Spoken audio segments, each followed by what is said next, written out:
Buenas amigas y amigos, gracias por estar con nosotros en su programa Tras de la Posverdad.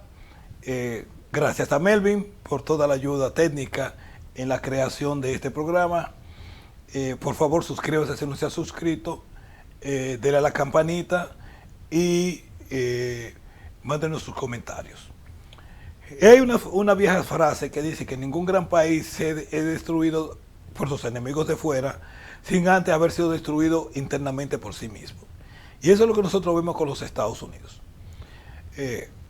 Creo que la mayoría de ustedes han oído las noticias sobre los tiroteos en las matanzas, tanto en Buffalo, en el norte de New York, como ahora recientemente en el sur, en Texas.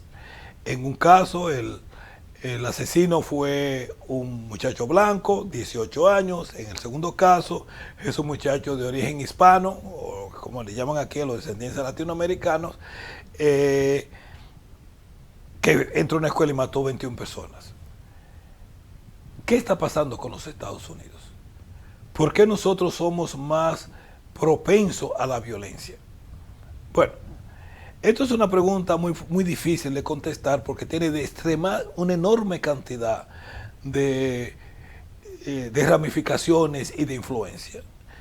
Aquí se quiere hacer una respuesta muy simplista diciendo que la razón principal y básicamente la razón única es odio racial y el acceso básicamente irrestricto que la mayoría de las personas tienen a las armas. Pero eso es un estudio muy superficial porque la sencilla razón es la siguiente. Algunos estados tienen leyes muy estrictas y eso no disminuye la criminalidad. Tú puedes poner leyes, eso siempre y llanamente lo que va a hacer la accesibilidad se va a hundir en el mercado negro. Esa es la realidad. O sea, todas las leyes en contra de la droga no han impedido el incremento de las drogas. Los norteamericanos están utilizando más drogas que el mundo entero. O sea, nosotros con el 5% de la población consumimos el 60% de la droga ilegal que se vende en la faz de la tierra. Lo mismo va a suceder si prohibimos las armas en todos sus aspectos. Simplemente se va al mercado negro, pero no, eso no va a impedir ningún tipo de asesinatos. Entonces, pero aún suponiendo que eso sea cierto, ¿por qué razón nosotros con tan alta frecuencia utilizamos la violencia como una forma de expresarnos? Entonces, ahí nosotros tenemos que hacer un estudio más profundo sobre las diferentes causas. Pero una de las razones que yo quiero analizar en esto es ¿por qué razón en los Estados Unidos no hay prácticamente control de armas? Que eso también podría explicar otras ramificaciones del por qué vivimos en un alto nivel de estrés. El sistema político de los Estados Unidos, el sistema electoral de los Estados Unidos, está diseñado para impedir un control fuerte por parte de los oficiales electos, sean senadores, diputados, presidentes, debido a la forma que se ha creado. Déjame poner el ejemplo. El sistema de los Estados Unidos está diseñado de la siguiente forma. Existe el poder ejecutivo,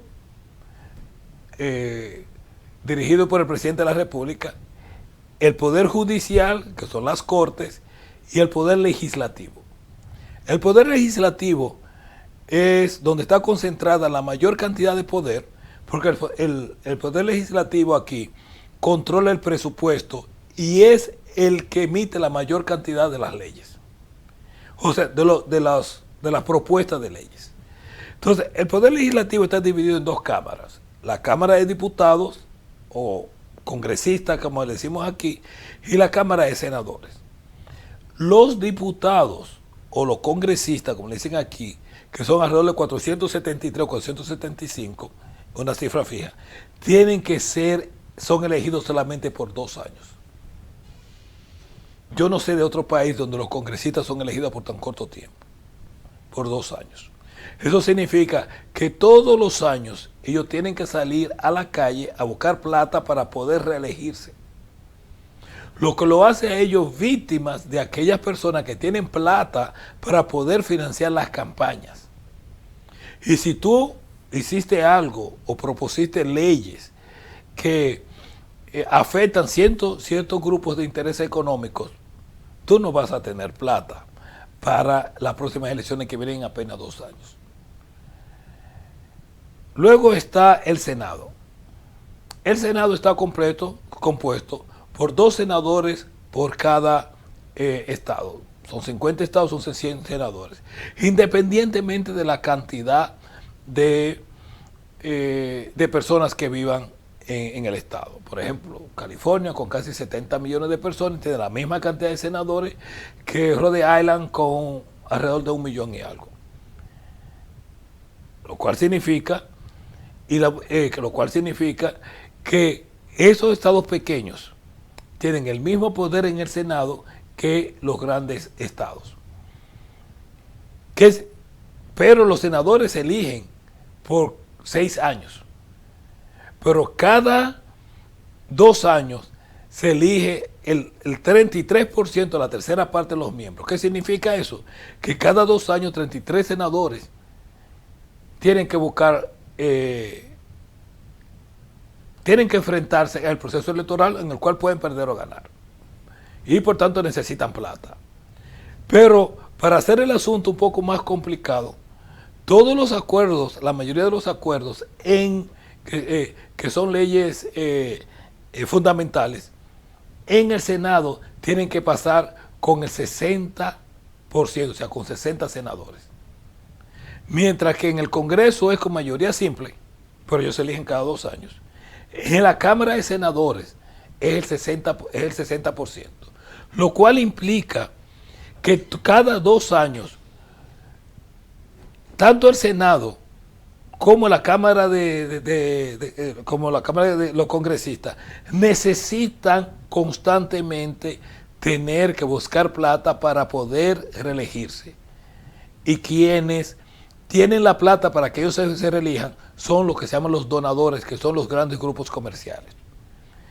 Uno de ellos, importante en los Estados Unidos, son los fabricantes de armas. Podemos decir inclusive el más importante, que está dividido en 2 grupos.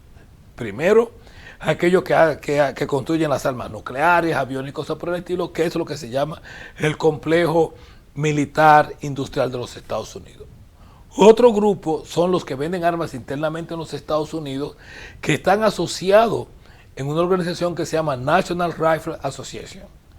Y ellos se dedican y son los principales activistas en mantener el Congreso en un estado de que leyes necesarias para controlar los negocios de ellos y que podrían evitar este tipo de masacres no se tomen, nunca pasen. Entonces, eso ha llevado a una situación, pero lo mismo pasa enfrentando el poder económico del sector financiero. Lo mismo pasa enfrentando el sector de salud, enfrentando cualquier tipo de grupos económicos, más ahora que ellos se han consolidado. Es prácticamente imposible. Ellos son los que corren el país, ellos son los que determinan quién va a ser el secretario de Finanzas, por ejemplo. El secretario de Finanzas siempre es un ejecutivo de Goldman Sachs. El secretario de Defensa siempre proviene de uno de los ejecutivos de las 4 o 5 principales manufactureros de armas de este país. Y así sucesivamente. O sea, todos los grupos de poder en los Estados Unidos está dirigido por personas que pertenecen y que tienen vínculos directamente con los grandes grupos de poder. Eso ha conllevado a una situación donde el gobierno simple y llanamente no le importa o no tiene la oportunidad o ha estado lleno de personas que responden exclusivamente a los intereses a grandes compañías y no al interés nacional. Eso pasa en salud, pasa en vivienda, pasa en todos los aspectos de la vida nacional aquí en los Estados Unidos. Nosotros hemos perdido el derecho a ser escuchados y que nuestras necesidades sean observadas por nuestros dirigentes. Nosotros somos un pueblo abandonado por su gobierno, somos un pueblo completamente abandonado por sus representantes, cuya única misión es enriquecerse ellos y enriquecer a los grupos de poder que lo han puesto a ellos en el poder a través de la creación de un sistema electoral que los obliga a ellos a arrodillarse frente a los intereses económicos del país. a partir de la revolución de Reagan de los años 80, fueron destruidos los únicos grupos alternativos con incidencia económica en la vida nacional, que eran los sindicatos. Cuando Reagan llegó al poder, alrededor del 35% de los empleados privados en los Estados Unidos pertenecían a un sindicato. Hoy eso es menos del 8%. Hoy los sindicatos no tienen ningún tipo de fuerza, han perdido completamente su influencia a lo interno del Partido Demócrata, nunca la han tenido a lo interno del Partido Republicano. Entonces toda la política aquí en los Estados Unidos se desenvuelve alrededor de política de género o racismo. La plataforma del Partido Demócrata está basada en la defensa de los homosexuales, las lesbianas, todo, política de género, y la de los republicanos es abiertamente el imponer medidas tanto de tipo de corte racial o impedimento de que las corporaciones y los ricos aquí paguen impuestos. Esa es la realidad que tenemos, y eso ha conllevado que nosotros tengamos un sistema que se considera dentro de todos los países desarrollados el más antiobrero. Aquí el jefe suyo determina todo en su vida. Él determina qué sistema de salud te va a tener, qué sistema de vacaciones y todo eso. No hay garantías por parte del Estado, ni siquiera para tiempo de preñez para las mujeres. Aquí una mujer sale del hospital, acabando de parar el niño, prácticamente para el trabajo, porque es opción del empleador. Porque aquí no hay una ley federal que determine que es obligatorio darle a la mujer tantos días o tantas semanas o antes y después del embarazo. Eso es opción del empleador y depende en el estado que usted se encuentre. Y claro,